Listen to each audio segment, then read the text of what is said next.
തൊഴിലാളികളുടെ favourite spot ഉണ്ട്, ഏതാണെന്നറിയോ?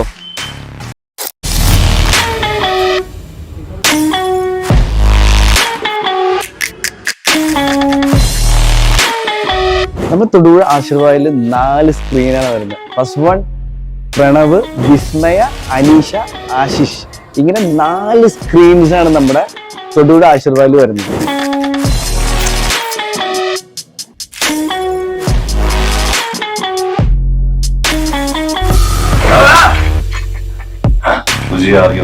നമ്മുടെ ഇടുക്കി ജില്ലയിലെ one of the best theatre ആണ് നമ്മുടെ ആശീർവാദ് തിയേറ്റർ. ഞാനിപ്പോ നിൽക്കുന്നതാണ് വിസ്മയില്. ഏകദേശം 300ഓളം സീറ്റിംഗ് കപ്പാസിറ്റി ആണ് ഈ ഒരു സ്ക്രീനിലുള്ളത്.